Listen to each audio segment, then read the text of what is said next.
Lyra lived in a world woven from twilight and whispered wishes, a world where the stars were not distant pinpricks but close, vibrant jewels that shed their light like pollen.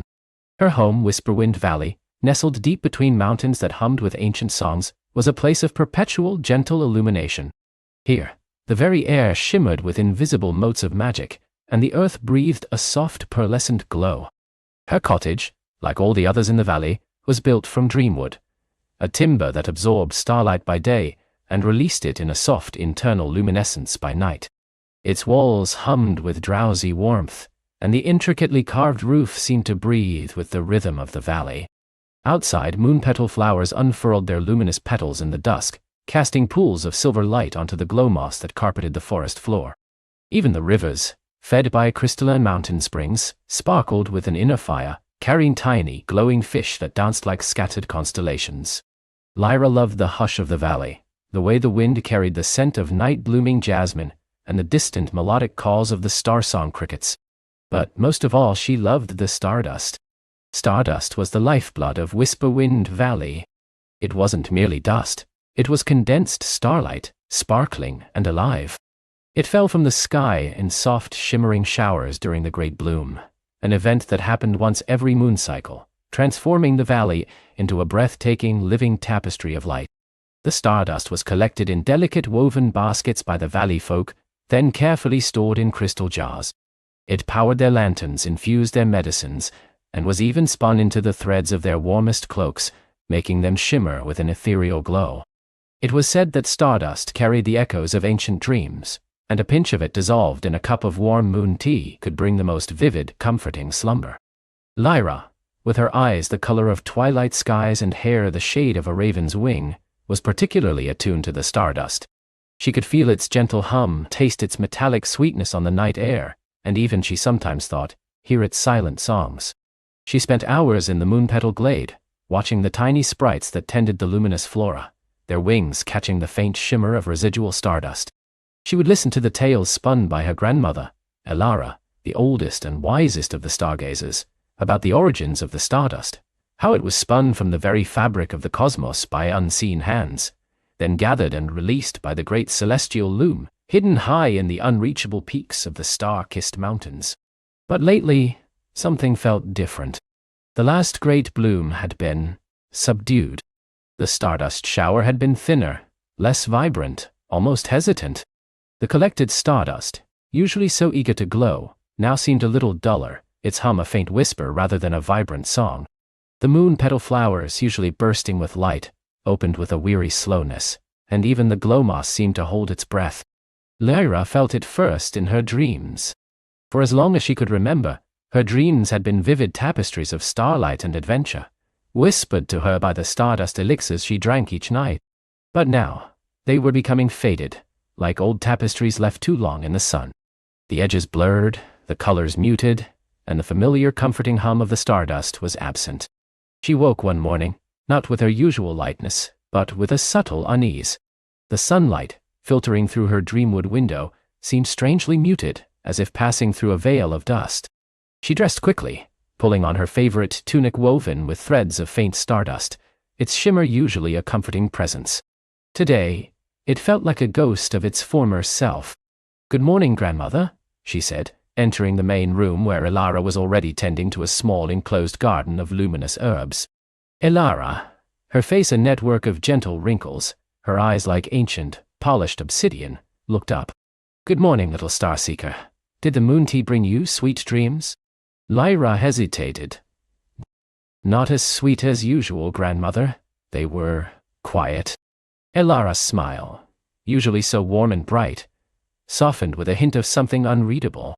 She nodded slowly, her gaze drifting towards the window. "The stars are quiet too, my dear. Too quiet." Lyra's heart gave a little lurch. Elara knew. She always knew. "The bloom was weak," Lyra ventured, her voice barely a whisper. "And the glow moss in the glade, it's not as bright." Elara sighed, a sound like dry leaves rustling in a gentle breeze. "The great loom is troubled, Lyra. It has been for some time. The threads of starlight are thinning." Lyra's eyes widened. The great loom was almost mythical, a foundational concept that explained the very existence of stardust. To hear it was troubled was like hearing the sun might forget to rise. "What does that mean, grandmother? Can't we fix it?" Elara placed a gnarled hand on Lyra's shoulder, her touch surprisingly light.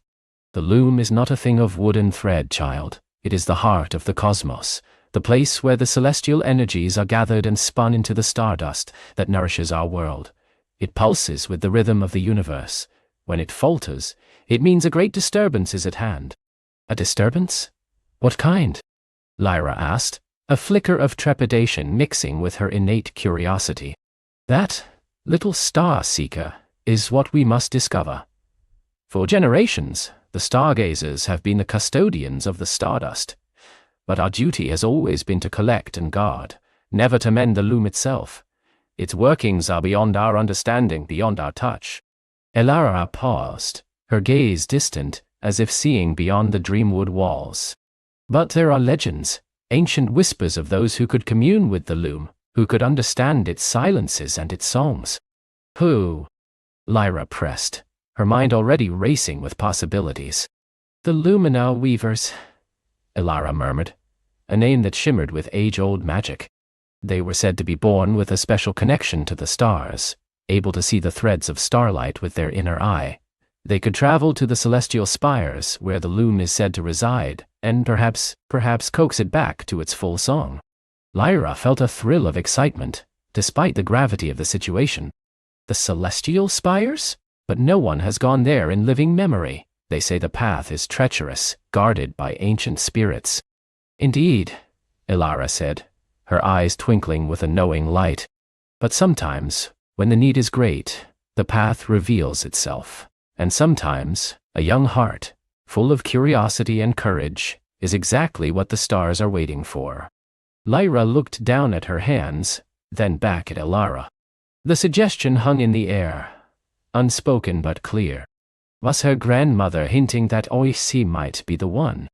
Lyra, who loved to explore the moon-petal glade, yes, but had never ventured beyond the familiar paths of Whisperwind Valley. "But I'm not a Lumina Weaver," Lyra mumbled, her newfound excitement tempered by a wave of doubt. "I don't have any special gifts." Elara chuckled softly. "Don't underestimate the quiet hum within you, Lyra. You feel the stardust more deeply than any other child I've known. You notice its subtle changes, you hear its whispers. That, my dear, is a gift more precious than any ancient skill. It is empathy, a connection, and sometimes that is all that is needed to awaken a greater power." The conversation stayed with Lyra throughout the day. She walked through the village, observing. The usual playful shimmer of the children's laughter seemed a little muted. The lanterns hanging from the dreamwood eaves cast shorter, less vibrant pools of light. Even the faces of the valley folk, usually cheerful and serene, carried a hint of subtle worry. The stardust was fading, and with it, the very essence of their lives. She wandered to the edge of the valley, where the path began its winding ascent towards the star-kissed mountains. From here, she could see their formidable peaks, usually crowned with a halo of soft, otherworldly light. Today, they looked stark and imposing, their summits shrouded in wisps of cloud that seemed to cling to them with unusual persistence. A sense of purpose, quiet but firm, began to bloom within her. If no one else could go, if the stardust was truly fading, then someone had to try. And if Elara believed in her. That evening, as the first true darkness Lyra had ever known began to creep into the valley, a darkness devoid of the usual starlight shimmer, Lyra found Elara in her study, surrounded by ancient scrolls and glowing vials. "Grandmother," Lyra said, her voice steady. "I want to go. I want to find out what's troubling the great loom." Elara looked up, her obsidian eyes holding a deep, knowing calm. "I thought you might, little star-seeker. I have been preparing." She rose and walked to a hidden compartment in the wall, pulling out a small, intricately carved box made of dark, polished moonstone. As she opened it, a soft silver light pulsed from within. "This," Elara said, taking out a delicate lantern, "is a stargazer's lantern. It does not burn oil or wick. It is fueled by the pure essence of stardust itself. It will light your way even in the deepest shadows, and its light will repel any creatures of true darkness. It also carries a small fragment of the great loom's original song, a faint echo that might guide you if you listen carefully. The lantern was beautiful, crafted from spun silver and embedded with a single perfectly clear crystal that seemed to hold a galaxy within its depths. Lyra took it, feeling its gentle warmth in her hands. Next, Elara produced a cloak, woven from threads that seemed to shift between midnight blue and deep violet, dotted with tiny, shimmering points like captured stars. This is a cloak of whispers. It was woven by the first Lumina weavers themselves. It will keep you warm, mask your presence from those who do not wish you well, and allow you to hear the subtle voices of the mountains, the wind's secrets, the stone's memory. Lyra carefully draped the cloak over her shoulders. It felt impossibly light, yet strong, and she felt a faint tingling sensation, as if the tiny stars woven into it were whispering ancient stories against her skin. And finally, Elara said, her voice softening, "This." She held out a small, smooth riverstone, polished to a high sheen, with a single swirling pattern etched into its surface. "This is a stone of inner light. It won't glow externally, but if you hold it close, it will help you find your own inner compass, your own starlight, when the path is confusing or your heart feels heavy." Lyra took the stone, feeling its cool, comforting weight. "Thank you, grandmother," she whispered, her voice thick with emotion. "Remember, Lyra," Elara said, her gaze intense. "The journey will not be easy. The mountains hold many secrets, and the celestial spires are far, far away. But trust in the Stardust, trust in your heart, and listen to the whispers of the world. You carry the hope of Whisperwind Valley with you." The next morning, before the sun had fully risen, painting the eastern sky in hues of rose and lavender, Lyra stood at the edge of the village. The stargazer's lantern glowed softly in her hand, casting a small silver circle around her. The cloak of whispers settled around her like a protective embrace. She looked back at the slumbering Dreamwood cottages, their internal glow now barely perceptible. A wave of longing for her warm bed, for the familiar hum of the valley, washed over her. But then she thought of the fading stardust, the quiet dreams, and the unwavering belief in Elara's eyes. Taking a deep breath, Lyra turned towards the path, towards the imposing silent peaks of the star-kissed mountains. The first rays of dawn touched their highest points, but it was a cold, unfamiliar light, lacking the usual shimmer of promise. The air grew colder as she ascended the winding path, leaving the familiar scent of jasmine behind for the crisp, clean smell of pine and damp earth. Each step took her further from home, further into the unknown. The valley below her began to shrink, its soft glow slowly diminishing as she climbed higher. Above her, the sky was a vast, indifferent canvas, and the stars, even in the fading night, seemed dimmer, more distant than ever before. Lyra clutched the stargazer's lantern a little tighter, its gentle pulse a tiny beacon in the growing uncertainty. She was going to find out what was troubling the great loom, or she wouldn't be Lyra, the star-seeker of Whisperwind Valley. The journey had just begun. The narrow path Lyra followed was less a trail, and more a memory etched into the mountainside, a faint luminescence that shimmered only when the stargazer's lantern passed over it. Below her, Whisperwind Valley was now a forgotten whisper, swallowed by the rising mists. Above, the stars were not just dim. Some flickered with an unsettling uncertainty, like ancient candles on the verge of guttering out. The air grew thin and cold, biting at her exposed cheeks, but the lantern's warmth spread through her, a comforting hum against her chest. She climbed for what felt like an age, her sturdy boots finding purchase on rocks that seemed to weep faint, pearlescent tears. The landscape shifted from craggy gray to crystalline blue, the very stones around her beginning to glow with an inner light. Soon, she was no longer on solid ground, but traversing a path made of solidified starlight, winding its way through towering spires of polished moonstone that pierced the belly of the clouds. These clouds weren't the fluffy white ones of her valley. They were vast, churning masses of deep indigo and shimmering silver, laced with veins of raw starlight. The silence here was profound, broken only by the soft wee-thrum of the lantern and the distant, mournful sigh of the wind as it wove through the celestial peaks.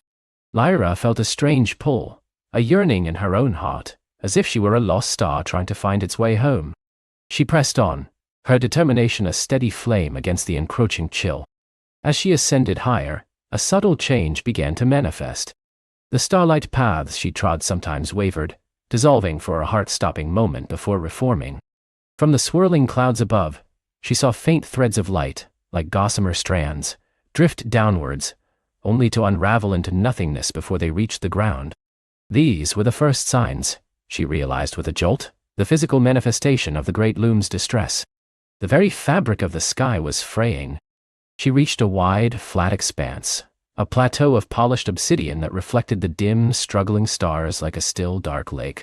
In the center of this plateau stood a structure unlike anything she had ever seen. It was a dwelling, yet it seemed woven from the clouds themselves, anchored by roots of solidified starlight.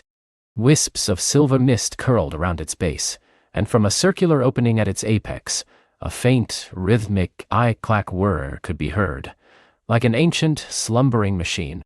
Cautiously, Lyra approached. The air here was warmer, tinged with the scent of ozone and something else, something ancient and sweet, like forgotten dreams. As she drew nearer, the doorway to the cloud dwelling shimmered, parting like a veil of mist. Inside, bathed in the soft glow of a dozen luminous mosses, sat a figure. It was an old woman, or perhaps a being merely resembling an old woman, for her skin was the color of dusk, her hair like spun moonlight, and her eyes held the depth of 1,000 starry nights. She was bent over a small, intricate loom, far simpler than Lyra imagined the great loom to be, yet equally mesmerizing. With nimble fingers, she wove threads of iridescent light, each strand catching and holding a tiny, flickering star. Beside her, a cluster of small, shimmering creatures, no bigger than her thumb, fluttered gently. They seemed to be made of pure starlight, tiny, ethereal moths. The old woman looked up, her ancient eyes crinkling at the corners in a knowing smile. "Well, little star seeker," she said, her voice a soft rustle like leaves in a gentle breeze. "It has been many an age since one of the valley folk dared to climb this high. Welcome to the Cloudweaver's eyrie. I am Elara, the keeper of lost threads." Lyra, still catching her breath from the climb and the wonder of the sight, managed a curtsy. "Forgive my intrusion, Keeper Elara. I'm Lyra. I've come seeking answers about the great loom. The stars, they are fading." Elara sighed, a sound that seemed to carry the weight of the ages. She gestured to a soft cloud cushion beside her. "Sit, child. You carry a beacon of true light." She nodded towards Lyra's lantern. "That is a brave little star you hold. It knows the way, even when the rest of the cosmos forgets." Lyra sat, feeling the cushion conform to her shape, surprisingly firm and warm. "You know of the great loom's trouble." "Know of it?" Elara's fingers continued to weave, her gaze distant. "I feel it, child. Every unraveling strand of starlight, every broken dream, every forgotten promise, they all drift past my eyrie, seeking a place to rest. My task is to catch the lost star moths, the tiny fragments of light that fall from the sky, and reweave them into new, smaller constellations, so they do not entirely vanish." She gestured to the shimmering moths fluttering beside her. "These are the stardrop moths, born from the great loom's own fraying edges. They are confused, disoriented, they need guiding." Lyra looked at the tiny, beautiful creatures, their light flickering with an almost palpable sadness. "What is happening to the great loom?" Elara paused her weaving, her hands resting on the delicate threads.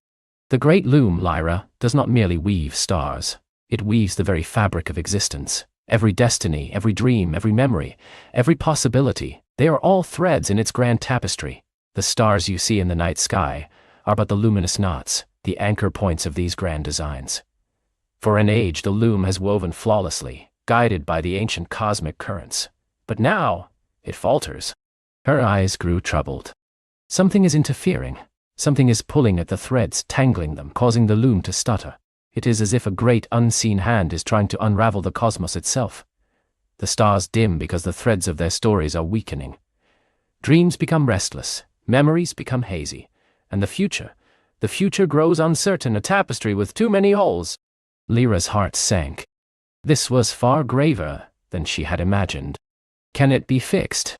"Perhaps," Elara said, her voice regaining a sliver of its ancient strength.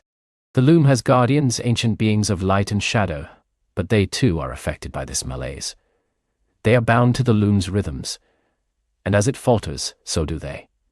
You, Lyra, carry the essence of the star seekers, a lineage connected to the loom's deepest magic. Your lantern is a key, a beacon, a fragment of the loom's own light. It guides you, yes, but it also senses the loom's distress. She picked up a particularly vibrant strand of starlight. Before you go further, Lyra, I have a small task.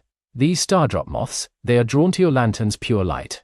They are meant to form the constellation of the Weaver's Knot, a small pattern that guides lost travelers in the upper reaches of the sky. But they are scattered, their formation broken. Can you help me realign them? It will be a small act of mending, a practice for the greater task ahead. Lyra nodded, eager to help. Elara showed her how to gently coax the shimmering moths into position, guiding them with the soft glow of her lantern. It required patience, a steady hand, and a deep sense of empathy for the tiny, confused creatures. As Lyra carefully moved the lantern, the moths responded, their individual lights slowly coalescing into the familiar, intricate pattern of the Weaver's Knot. A faint bell-like chime echoed through the eyrie as the last moth settled into place. Excellent! Elara smiled, a genuine warmth radiating from her. You have a natural touch, Lyra. The lantern amplifies your intent. Remember this feeling, this connection. It will be vital.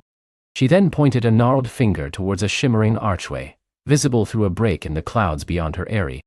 Your path lies beyond that arch, through the Sky River Pass.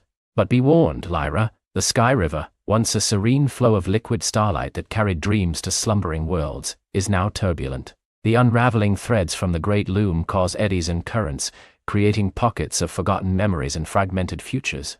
You must navigate it carefully, for some of these fragments can trap the unwary. Elara reached under her loom and pulled out a small, intricately carved compass, made of polished moonstone. It glowed with a soft, internal light. This is a dream compass. It will not point north or south, but towards the strongest current of positive intent. It will help you find your way through the confusion, and take this. She plucked a single, brilliant stardrop moth from the newly formed Weaver's Knot constellation. The moth gently settled onto Lyra's shoulder, its light a steady, comforting pulse against her skin.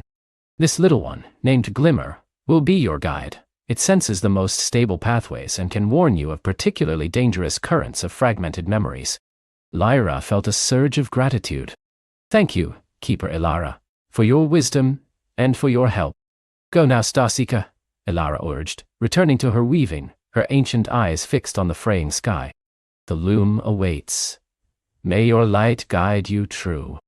With a renewed sense of purpose, Lyra stepped out of the Cloud Weaver's eyrie, Glimmer resting lightly on her shoulder, its tiny wings beating with silent luminescence. The dream compass pulsed gently in her hand, its needle spinning for a moment before settling on a faint, shimmering path that led directly to the archway. The archway itself was a marvel, carved from a single massive piece of cosmic ice, sparkling with embedded stardust. As Lyra passed beneath it, the temperature dropped, and the air hummed with a different kind of energy. Before her lay not a path, but a swirling ethereal river. It wasn't water, but a river of pure light, flowing through a canyon of iridescent crystal. This was the Sky River. It was breathtakingly beautiful, yet terrifying. Threads of light, shimmering with 1,000 colors, flowed past, some bright and whole, others thin and broken, dissolving into wisps of mist. Lyra could almost hear whispers carried on its currents, faint echoes of laughter, snatches of songs, distant cries, all woven into the river's flow. Glimmer, on her shoulder, pulsed more rapidly, its light flickering with warning. How do I cross this? Lyra wondered aloud, her voice barely a whisper in the vastness. The dream compass in her hand vibrated, its needle pointing to a series of stepping stones that appeared to float just above the river's surface. The stones were not solid. They were ephemeral platforms of condensed starlight, shimmering with an inner glow. They appeared and disappeared, shifting positions with the river's flow. They're not fixed, Lyra murmured, realizing the challenge. I have to find the stable ones and move quickly. Glimmer fluttered up from her shoulder, hovering just ahead, its light dimming slightly over the unstable stones and brightening over the firmer ones. Lyra took a deep breath, clutching her stargazer's lantern. This was a test of intuition and trust. Her first step onto a starlight platform was tentative. It held. She quickly moved to the next, guided by Glimmer's gentle dance and the compass's steady hum. The river swirled beneath her, and as she progressed, she began to notice images forming in its depths. Fleeting visions of faces she didn't know, scenes from lives she hadn't lived, fragments of dreams and fears. These were the forgotten memories and fragmented futures Ilara had warned her about. One particularly strong current of light pulled at her, revealing a vivid image of a child laughing, chasing butterflies through a meadow of golden flowers. It was so real, so vibrant, that Lyra felt a pang of longing, a desire to reach out and touch that lost joy. But Glimmer pulsed urgently, pulling her attention away. This was a distraction, a beautiful illusion woven from a forgotten thread. She forced herself to focus, to let the images flow past without engaging. It was harder than she expected.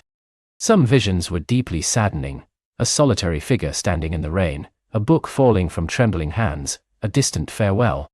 Others were tempting, a feast laid out in a grand hall, a crown gleaming on a velvet cushion.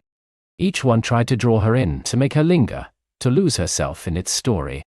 But Lyra remembered Ilara's words. Eye fragments can trap the unwary. She reminded herself of her purpose, of the dimming stars, of the great loon's distress. Her own journey, her own story, was what mattered now. She pressed on, her gaze fixed on the shimmering path ahead, guided by Glimmer and the steadfast lantern. Midway across, a sudden powerful surge in the sky river caused the platform beneath her to ripple violently. The dream compass spun wildly. Glimmer fluttered in alarm. Before Lyra could react, a particularly strong current of light, thicker and darker than the others, surged upwards, engulfing her vision. It wasn't a memory or a dream.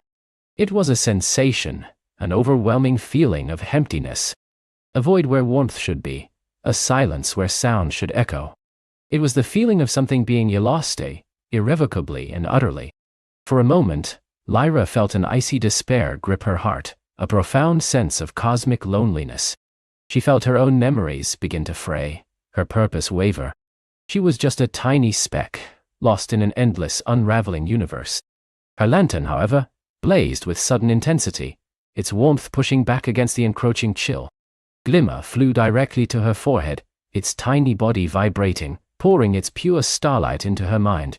Lyra squeezed her eyes shut, concentrating on the lantern's steady pulse, on Glimmer's unwavering light, and on the image of Whisperwind Valley, of her home, of the familiar comforting glow of the stars she knew.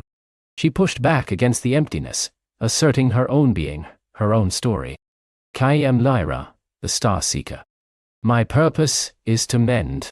The thought resonated through her, a powerful counterforce to the encroaching void. Slowly, agonizingly, the oppressive feeling receded, the dark current flowing back into the river. When she opened her eyes, she found herself on a much larger, more stable platform at the far bank of the Sky River. She had made it. Her hands trembled slightly, but her resolve was stronger than ever. That surge of emptiness, she realized, was a direct echo of the loon's deepest pain, a fragment of its own unraveling core. Beyond the Sky River Pass, the landscape changed once more.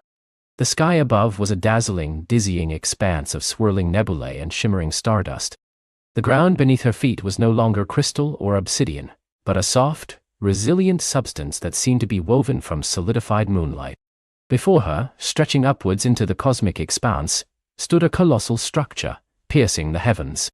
It was the cosmic spire, a tower of such immense scale that it seemed to touch the very edge of reality. It was not built, but grown, sculpted by cosmic forces, its surface a kaleidoscope of shifting starlight and shadow. It pulsed faintly, a slow rhythmic beat that Lyra could feel deep in her bones, like a distant, troubled heart. This was the heart of the loom's trouble. At the base of the spire, a grand archway stood, framed by two immense columns that seemed to be carved from solidified galaxies. The archway itself shimmered with an ancient golden light, emanating a silent, profound hum. This was the Starlight Gate, the entrance to the true domain of the great loom. Glimmer flew from Lyra's shoulder, circling the archway once before settling back down, its light now a steady, confident glow. The dream compass spun, then pointed directly at the gate, its internal light burning brightly. Lyra's stargazer's lantern pulsed with a deep, resonant hum, almost vibrating in her hands, as if recognizing its ultimate destination. Lyra took a deep breath, her heart pounding with a mixture of awe and trepidation. She had faced challenges, gained allies, and peered into the very heart of cosmic despair. But the journey was far from over. The true test, she knew, lay beyond this shimmering gate, within the heart of the cosmic spire, where the great loom awaited its starseeker. The shimmering gate, a curtain of pure starlight, parted with a soft sigh, not of air, but of shifting cosmic currents. Lyra, clutching her stargazer's lantern, stepped through, Pip a warm, feathered weight on her shoulder. Elara, the moon moth, fluttered ahead, her luminous wings painting ephemeral trails of silver through the nascent darkness beyond the threshold. It wasn't darkness, not truly. It was an absence of familiar light, replaced by an inner luminescence that seemed to emanate from the very fabric of the spire itself. Lyra found herself not in a cavern or a grand hall, but within a vast upward spiraling pathway forged from solidified nebulae. Walls of swirling gas and stardust, caught in eternal silent motion, rose on either side, their colors shifting from deep indigo to violet, flecked with distant shimmering motes that might have been stars or simply reflections of her own inner wonder. The air, if it could be called air, was cool and still, carrying the faint, sweet scent of ozone and something else, something ancient and deep, like forgotten dreams blooming into being. The path beneath her feet was smooth and glassy, reflecting the celestial tapestry that surrounded them. It spiraled gently upwards, a ramp of solidified starlight, and Lyra felt a subtle pull, a yearning to ascend, as if the spire itself was breathing her higher. The lantern in her hands pulsed with increased intensity, its hum now a deep, almost melodic thrum, resonating with the very vibrations of the cosmic structure. "It knows," Lyra whispered, stroking the warm brass of the lantern. Pip tilted his head, hooting softly, his large, intelligent eyes reflecting the swirling cosmic patterns. Elara circled once, then drifted higher, a living star pointing the way. As they ascended, the nebulae walls began to coalesce, forming distinct, enormous tapestries of light. Lyra realized these weren't just random cosmic clouds, they were visions. She saw galaxies forming and dissolving, stars being born in brilliant bursts of light, then fading into cosmic dust. She saw planets, some teeming with vibrant life, others barren and stark, all woven into the grand, silent ballet of the universe. It was breathtaking, a silent symphony of creation and destruction unfolding around her, a constant reminder of the immense scale of what lay beyond her familiar world.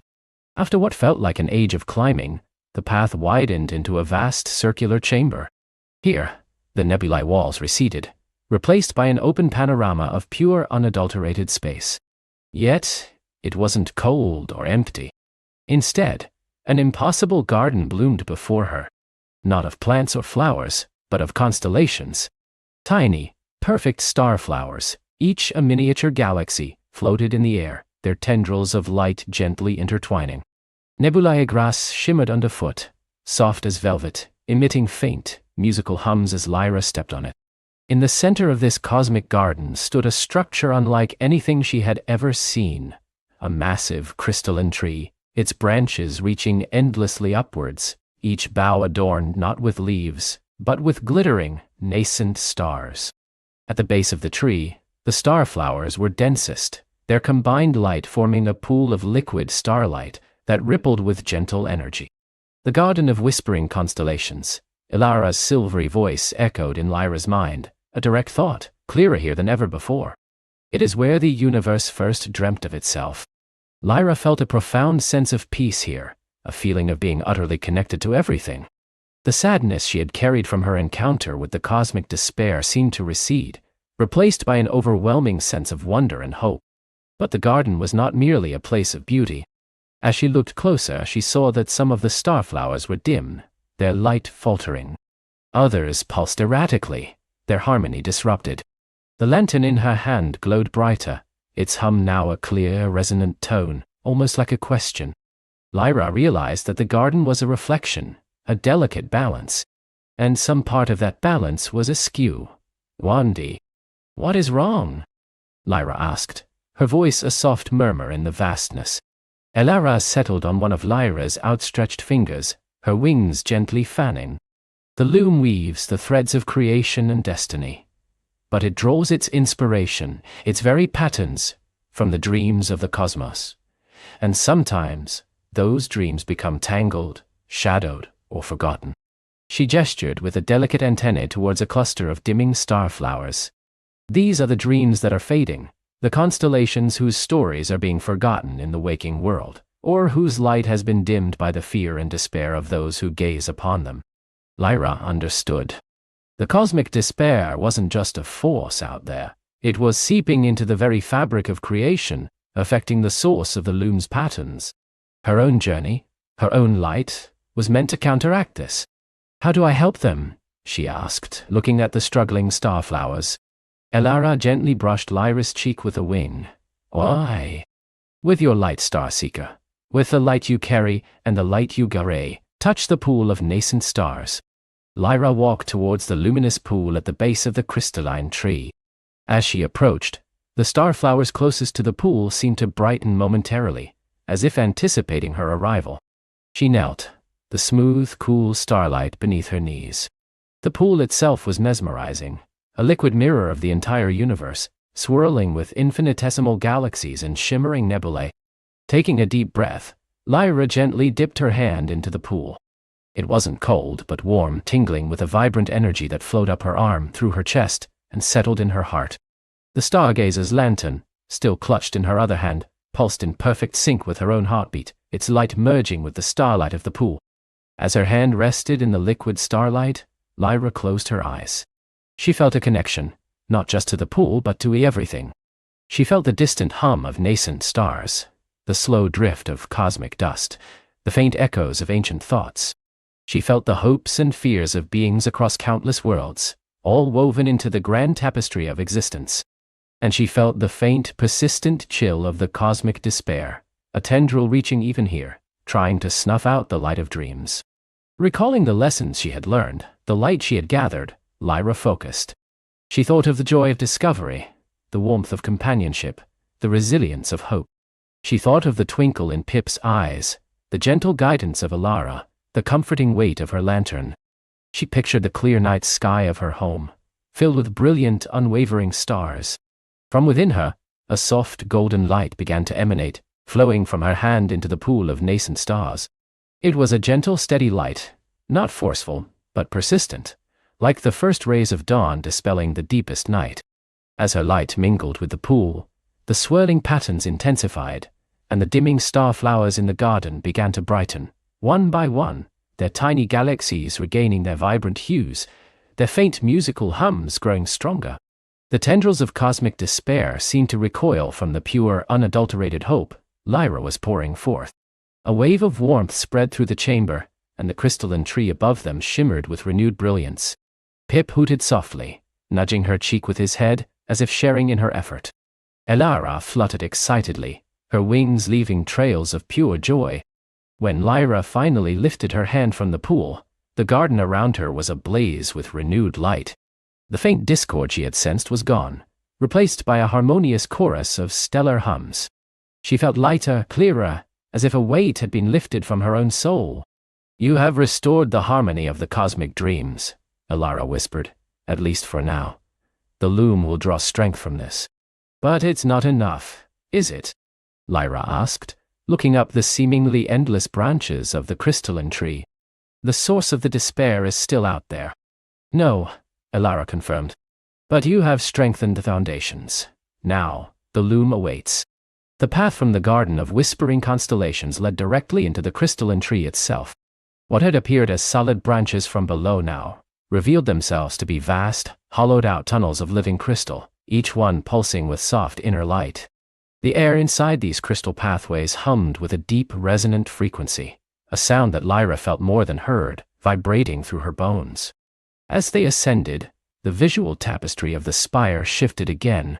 Instead of nebulae or star gardens, the crystal walls were etched with intricate, swirling patterns, blueprints of galaxies, equations of cosmic forces, the elegant dance of dark matter and energy. These weren't static images. They flowed and reformed, like a liquid language of the universe, constantly updating, constantly evolving. Pip, usually so calm, seemed agitated by the constant flow of information. He ruffled his feathers, hooting nervously, as if the sheer volume of cosmic data was overwhelming his sensitive owl senses. Lyra, however, found herself strangely captivated. The pattern spoke to something deep within her, a nascent understanding of the universe she was only just beginning to grasp. The stargazer's lantern pulsed with a quick, excited rhythm, as if trying to decode the cosmic script. "These are the lume's schematics," Elara explained, her voice a soft echo in Lyra's mind. "The very instructions for creation, constantly being refined and expanded. Every choice, every possibility, every spark of life is charted here." Lyra paused before a particularly complex section of the crystal wall. It showed interlocking circles and spirals, streams of light weaving through each other, forming intricate nodes and pathways. As she focused, she realized it depicted the countless connections between all living things, the way a single thought or action could ripple across the cosmos, affecting distant stars and beings. It was an awe-inspiring, yet humbling, realization. As they climbed higher, the crystal pathways narrowed and became steeper. The light grew more intense, not harsh, but utterly pure, like distilled starlight. The hum of the spire deepened, becoming a vast orchestral chord that resonated with Lyra's very soul. She felt as though she was climbing into the heart of a living, breathing entity, one that was both ancient and perpetually new away. Suddenly the path opened into another chamber, this one vastly different from the last. Here, the crystal walls were not etched with patterns, but alive with moving images. They were like windows into countless worlds, showing moments of profound beauty and great sorrow. Lyra saw a child on a distant planet, reaching for a falling star, a wise elder sharing stories by a moonlit fire, a hero making a sacrifice, a lover whispering a promise under a sky of emerald moons. Each scene pulsed with raw emotion, a kaleidoscope of joy, grief, hope, and despair. "This was the gallery of cosmic echoes," Elara explained, "the repository of all experiences, all feelings, all moments that had ever transpired or ever would transpire. It was the living memory of the universe, a source of both inspiration and caution for the loom." Lyra walked slowly through the chamber, her heart heavy with the weight of so much existence. She saw moments of pure, unadulterated happiness that brought a smile to her lips, and moments of crushing sadness that brought tears to her eyes. The cosmic despair she had felt earlier seemed to ebb and flow here, manifesting as shadows creeping into some of the more joyful scenes, or amplifying the sorrow in others.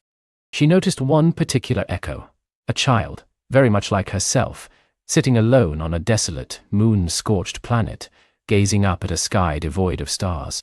The child's face was etched with a profound loneliness, a quiet, growing despair. As Lyra watched, a faint, almost invisible tendril of shadow reached out from the cosmic despair, attempting to envelop the child's fading hope. Without thinking, Lyra reached out, not physically, but with the light of her stargazer's lantern.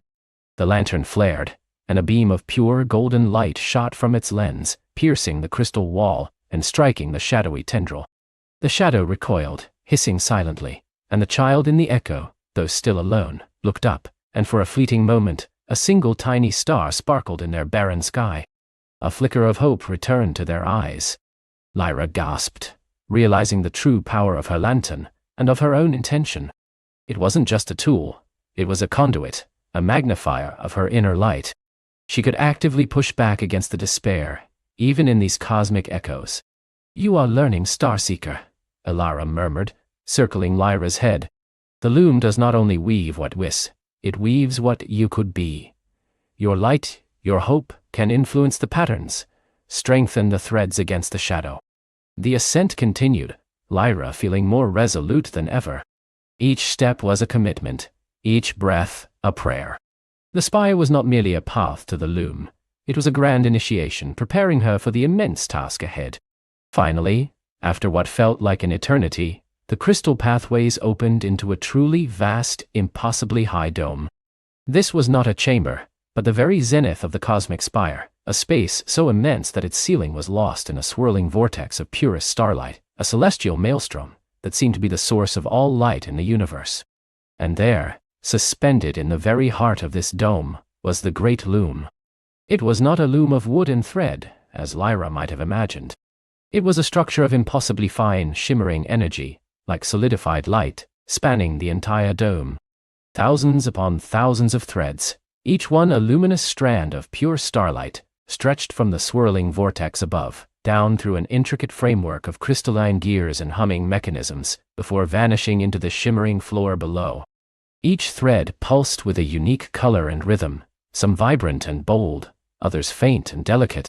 Lyra realized with a gasp that these weren't just threads, they were the very fabric of existence. Each strand was a life, a dream, a possibility, a star, a planet, a moment in time. They vibrated with stories untold, destinies yet to unfold, and the echoes of everything that had ever been. The loom itself hummed with a sound so profound, so all-encompassing, that it felt like the very heartbeat of the universe. It was a sound of immense power, of creation unfolding, of countless possibilities being woven into reality. Giant ethereal shuttles made of pure light danced through the shimmering threads, silently weaving new patterns, mending old ones, and endlessly creating the tapestry of the cosmos. At the very center of the loom, where all the threads converged before dispersing outwards, was a nexus of pure blinding light. It was here, Lyra knew instinctively, that the great weaver resided, or perhaps, that the essence of the weaver itself washed the loom. The cosmic despair Lyra had encountered earlier, the shadowy tendrils that had plagued her journey, seemed almost insignificant here, overwhelmed by the sheer magnificent power of creation. Yet, she could still feel its faint insidious presence, a cold whisper at the edges of the dome, trying to subtly darken the vibrant threads, to introduce knots and tangles into the loom's perfect work. She saw faint, shadowy blemishes on some of the otherwise pristine threads, small imperfections caused by fear, doubt, and apathy. The stargazer's lantern in her hand now glowed with an almost painful brilliance, its hum a deep, triumphant roar that resonated with the loom's own song. It was no longer just a lantern. It was a key, a conduit, a starseeker's heart made manifest. Elara flew to the very edge of the vast weaving, circling a particularly vibrant thread that pulsed with the promise of a new dawn. "This is it, Starseeker," her voice resonated, filled with a profound reverence. "The great loom. It senses your presence. It awaits your touch.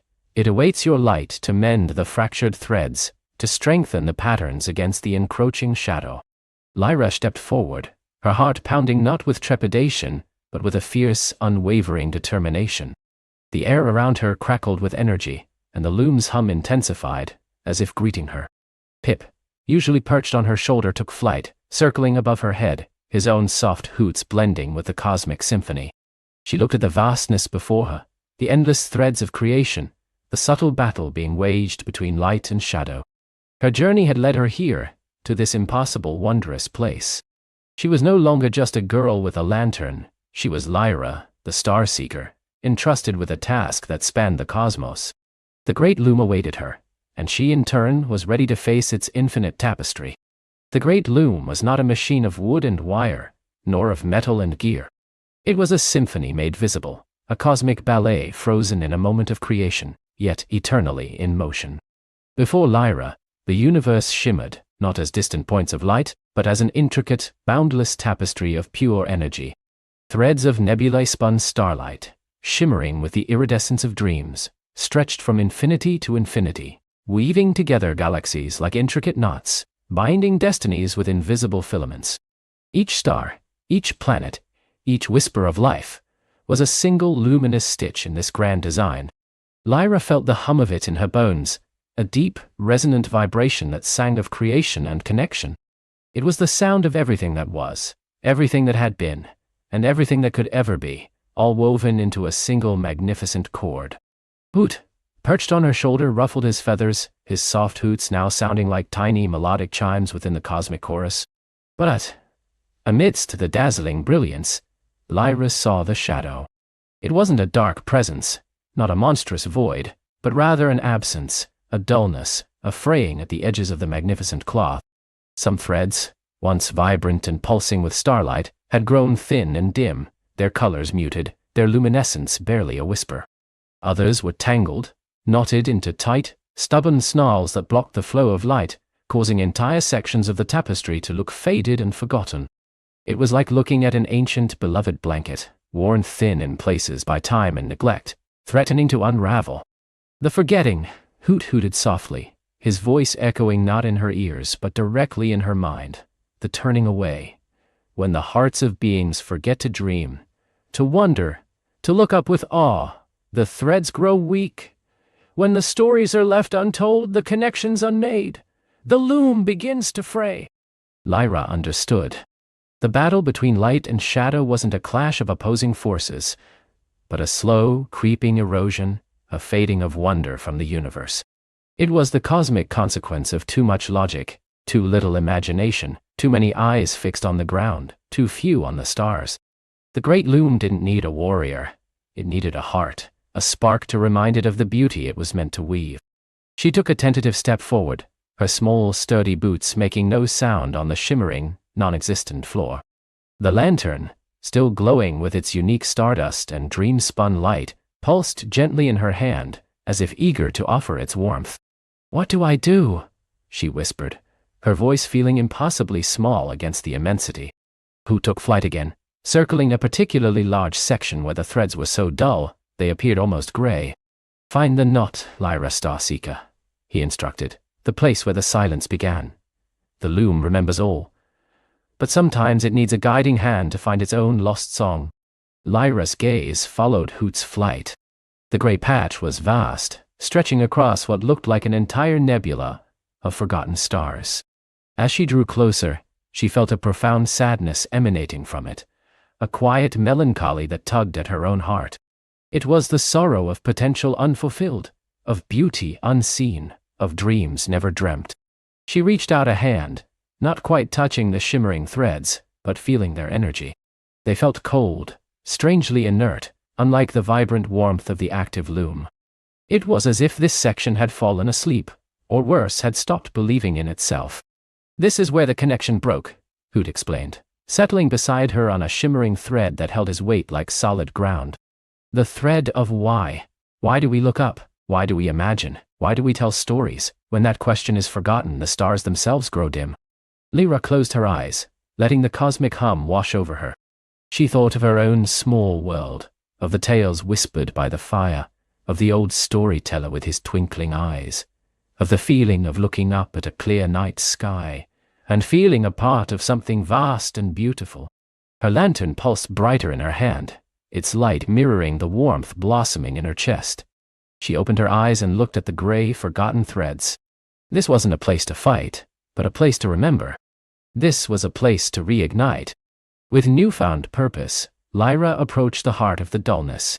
She saw a specific point, a nexus where countless gray threads converged into a dense, lifeless knot. It wasn't a physical knot, but an energetic one, a point of cosmic stagnation. This was the knot of forgotten starlight Hoot had spoken of. It was the place where the universe had ceased to ask why. Lyra knew instinctively what she had to do. This wasn't about strength or magic spells, but about pure, unadulterated wonder. She held up her lantern, its light, usually a gentle glow, now beginning to thrum with a deeper energy. The stardust within it swirled, and the dreams held captive began to awaken, shimmering with vibrant, nascent colors. She placed the base of the lantern gently against the most prominent of the dull threads, right at the edge of the knot. At first, nothing happened. The thread remained gray and lifeless. Lyra paused, concentrating, pouring her own heart into the light. She thought of every starry night she'd ever seen, every story of heroes in faraway lands, every whispered hope she'd ever held. She thought of the joy of discovery, the thrill of imagination, the simple, profound beauty of a single dewdrop reflecting the morning sun. As she focused, a faint tremor passed through the lantern. The light inside intensified, not just as illumination but as a living, breathing force. It wasn't just a light mine anymore. It was story. It was I wondery. It was the spark of unwind. Slowly, almost imperceptibly at first, the thread beneath the lantern began to change. A faint silver glow spread from the point of contact, chasing away the gray. It was like watching a flower unfurl in fast motion, or a forgotten painting regaining its vibrant hues. The silver spread, then deepened to a faint blue, then purple, then a glorious shimmering gold. Lyra took a deep breath and then, guided by an instinct deeper than thought, she began to sing. It wasn't a song she knew from her world, but a melody that rose from the very core of her being, a simple, pure tune of discovery and joy. It was the song of a child looking up at the stars for the very first time, the song of ancient forests whispering secrets, the song of rivers flowing endlessly to the sea. As her song filled the cosmic space, resonating with the loom's own ancient hum, the light from her lantern pulsed in time with her heart. She began to move her hands, not touching the threads directly, but weaving with the light itself. It was as if her fingers were extensions of the lantern's glow, gently nudging the newly awakened threads, coaxing them to re-entwine, to remember their purpose. She worked tirelessly, a small luminous figure against the cosmic backdrop. Hoot flew beside her, sometimes brushing her cheek with a soft feather, sometimes hooting encouragement, his wisdom a silent anchor in the vastness. With each note of her song, with each movement of her light-weaving hands, more of the grey receded. The knot of forgotten starlight, once a dense tangle of cosmic melancholy, began to unravel, its individual threads awakening and stretching, eager to rejoin the grand design. She saw threads that represented courage, once dulled by fear, now gleaming with renewed resolve. Threads of compassion, once frayed by indifference, now reconnected, flowing with empathy. Threads of creativity, once choked by doubt, now sparkling with boundless inspiration. She wasn't just repairing, she was reigniting, reimagining, reminding the loom of its own magnificent potential. Hours passed, or perhaps moments. Time had no meaning here. Lyra felt a profound connection to every stitch, every glimmer. She felt the pulse of a distant galaxy being reborn, the quiet joy of a nebula swirling with new colors, the hopeful hum of a star taking its rightful place in the cosmic dance. Finally, with a last sustained note from her heart, and a final radiant burst from her lantern, the knot was gone. The entire section, once gray and lifeless, now pulsed with a brilliance that surpassed even the surrounding active loom. It was as if a dormant part of the universe had awakened, refreshed and vibrant, brimming with forgotten dreams and rekindled wonder. The cosmic symphony swelled around her, a triumphant crescendo of light and sound, welcoming the return of its lost melody. Lyra slumped, exhausted but exhilarated, the lantern dimming to a gentle, steady glow in her hand. Her body ached, but her spirit soared. She had faced the impossible, and in doing so, had found an impossible strength within herself. The great loom, now fully vibrant, pulsed with gratitude. It didn't speak with words, but with a silent, profound resonance that filled Lyra's very being. She felt it acknowledge her, embrace her, and forever bind her to its cosmic heart. She was no longer just Lyra, the Starseeker. She was Lyra, the weaver of cosmic wonder, the keeper of the unasked question, the songstress of forgotten dreams. As she stood there, bathed in the revitalized glow, a single, shimmering thread detached itself from the loom, a strand of pure, incandescent starlight. It floated gently towards her, circling her hand before softly intertwining itself around her lantern. It wasn't a physical change, but a magical one. The lantern's light, already special, now held an even deeper, more profound luminescence, a light that carried the very essence of the great loom's refreshed energy. It was a beacon, a constant reminder of the infinite tapestry, and her place within it. Hoot landed softly on her shoulder, nudging her cheek with his head. "The balance is restored, Lyra," he hooted, his voice filled with ancient satisfaction. "For now, the loom is eternal, and the forgetting is a constant tide. But now, it remembers the song, and you carry its echo." Lyra smiled, a deep, peaceful smile. She looked at the vast, shimmering expanse of the great loom, now vibrant and alive in every thread. She had come here as a girl with a task, and she left as something more, a guardian, a connection, a living bridge between the mundane and the magnificent. The journey back was a blur of starlight and swirling nebulae, a gentle descent through cosmic pathways Hoot navigated with quiet expertise. There was no sense of distance, only a gradual unfolding, a soft transition from the boundless cosmic realm to the familiar comfort of her own world. She found herself standing in her own backyard, the grass cool beneath her feet, the faint scent of night-blooming jasmine in the air. The vast, star-strewn sky above her looked different now. It wasn't just a distant canopy, but a living, breathing entity, a direct extension of the great loom she had just helped reweave. Every twinkle was a story, every star, a whispered possibility. The lantern in her hand glowed with a new, softer brilliance, a light that seemed to hold both the vastness of the cosmos and the warmth of her own small home. It was still the same lantern, but now it hummed with the silent song of the universe, a constant reminder of the magic she had witnessed and the wonder she had helped restore. Hoot, perched on her shoulder, ruffled his feathers one last time, then took flight, soaring silently into the night sky, his silhouette briefly eclipsing a bright star before disappearing into the familiar darkness. He had fulfilled his purpose, guided her to where she needed to be, and now, like the subtle magic he embodied, he returned to the quiet shadows, ever present, ever watching. Lyra looked down at her hands, still tingling with the memory of weaving starlight. She was still Lyra, the girl who loved stories and found comfort in the glow of her lantern. But she was also more. Her eyes now held the depth of ancient stars, her heart beat in rhythm with the cosmic hum, and a quiet understanding settled deep within her soul. She knew now that the magic wasn't just out there, in distant nebulae or on cosmic looms. It was in the very act of looking, of dreaming, of believing. It was in the gentle glow of a small lantern, illuminating the vast, wondrous tapestry of existence. She walked towards her small cottage, the lantern's light illuminating her path. She knew her days of grand cosmic journeys were likely over, for now. But her journey had taught her that every ordinary moment held an extraordinary secret. Every quiet night held the promise of 1,000 stars. She had carried a light into the darkness of the cosmos, and now she carried the light of the cosmos within her own heart. As she stepped inside, the lantern casting dancing shadows on the familiar walls, Lyra knew that the greatest magic was not just in finding the stars, but in helping them shine, and in always remembering the wonder that connected them all. And with that peaceful, knowing thought, Lyra, the star-seeker and weaver of cosmic wonder, finally drifted into a deep, dreamless sleep, knowing that the universe, just like her own small heart, was now beautifully, perfectly, and eternally full of light.